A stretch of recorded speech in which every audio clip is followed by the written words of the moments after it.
Hi friends, welcome back to another episode of Generation Tech. My name is Alan. I'm oftentimes accused of being an Imperial supporter or a Palpatine apologist. I simply just state that I'm an individual who likes looking at the Empire from a more critical and objective point of view.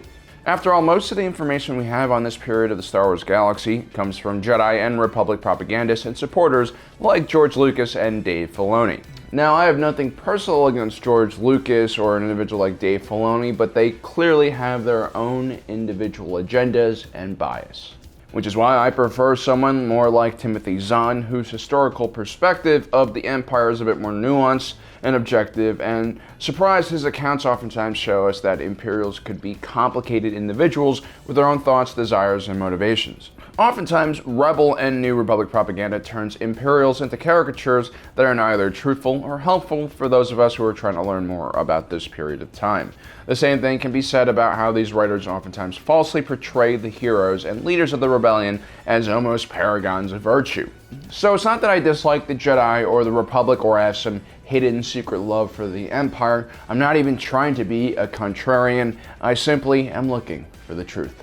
And so today I want to examine the Imperial Navy. It's considered one of the most formidable and disciplined military forces the galaxy has ever seen, and it was perfectly designed to counter any threat. But a closer examination of the Imperial Navy's history, and we see a completely different picture. I believe that the Imperial Navy actually had some serious discipline issues that was prevalent amongst even the highest ranking officers. So in this video, we'll be looking at some famous disciplinary issues in the Imperial Navy's history, and then we'll break down why we think these things happened. One of the most famous disciplinary incidents happened 3 years after the Battle of Yavin during the Battle of Hoth. The Rebel Alliance have been forced to abandon their base on Yavin 4. Even after the destruction of the Death Star, there is still no match for the might of the Empire. Around a year later, after scouring the galaxy for potential locations, the Rebel Alliance Corps of Engineers began constructing the base on Hoth. 2 years later, construction was complete, and Echo Base became the Rebel Alliance's new home.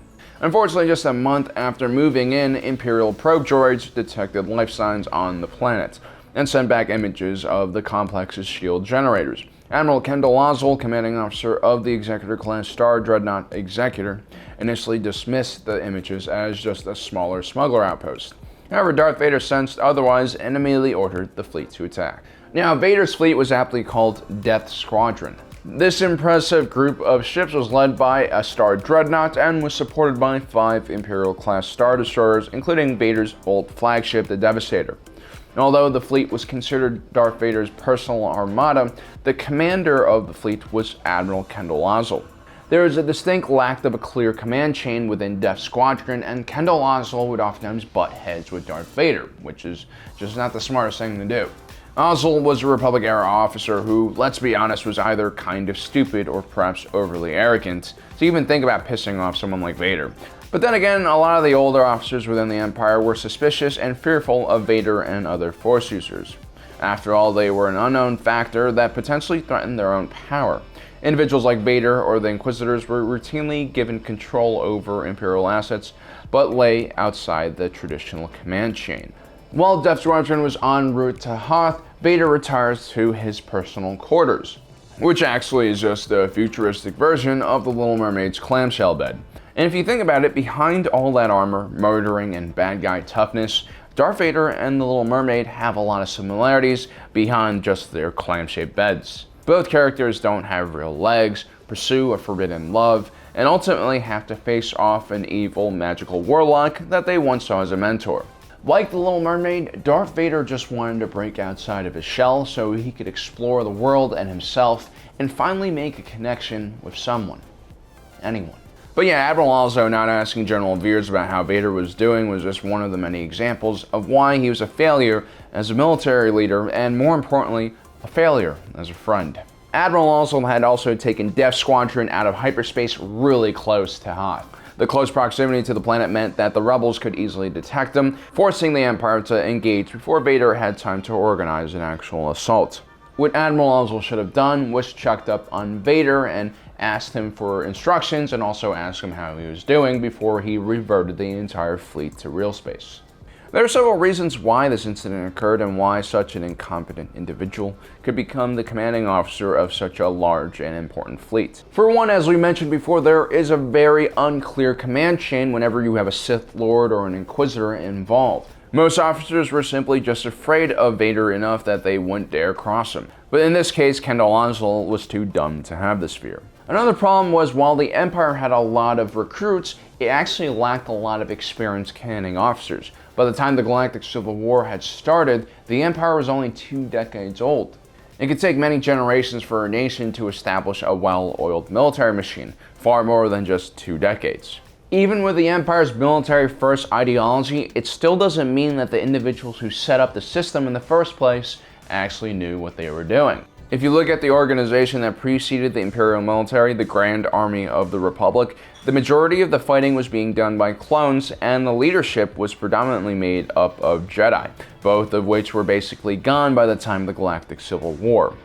What was left was just a small group of human veterans who had fought in the Clone Wars. And I say human because the Galactic Empire was smart enough to realize that all aliens are degenerates and not to be trusted with weapons.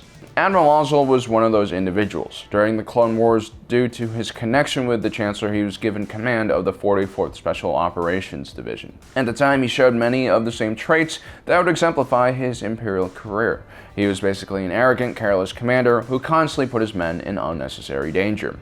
And then there's the Battle of Yavin 4, which was disastrous for the Empire.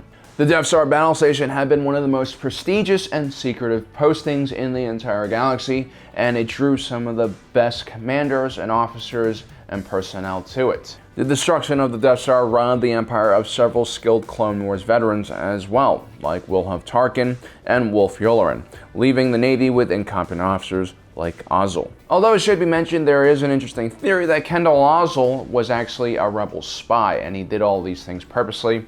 Maybe we should do an entire video about that as well.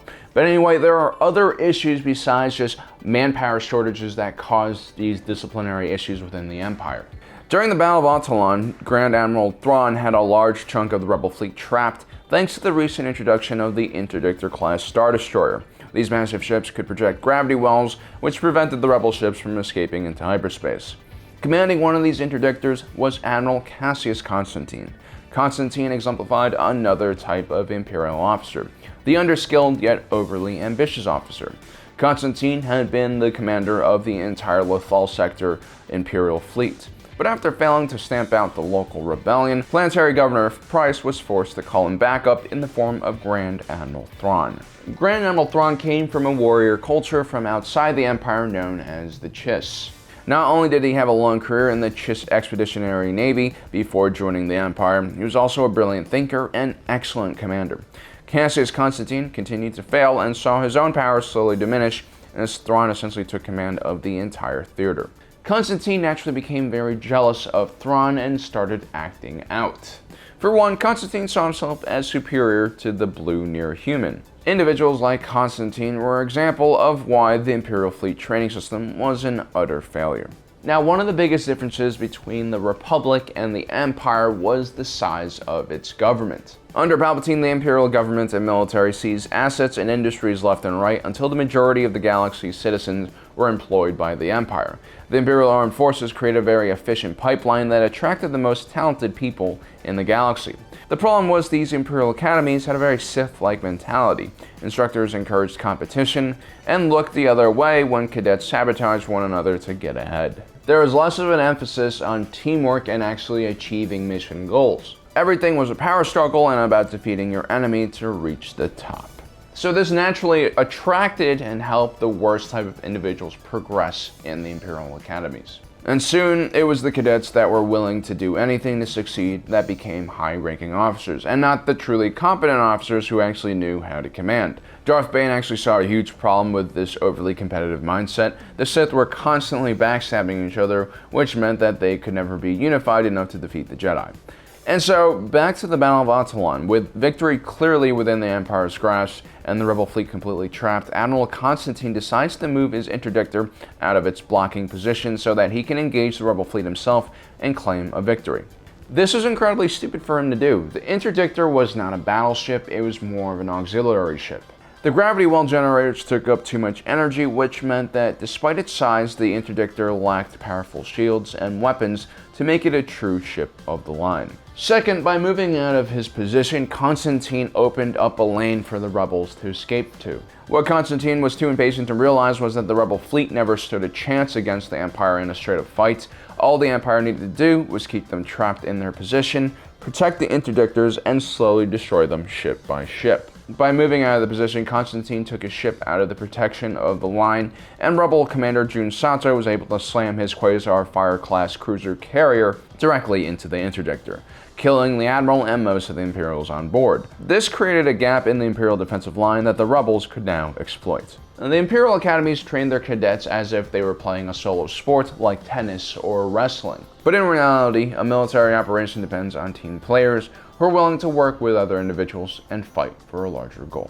So there you have it, guys. These are some of the major problems that really plagued the Imperial military and ultimately led to a lot of incompetent individuals, which really allowed the Rebel Alliance to squeak out some very narrow victories against crazy odds. So guys, I hope you enjoyed today's episode. Don't forget to subscribe, hit that notification button so you don't miss out on the rest of our awesome content.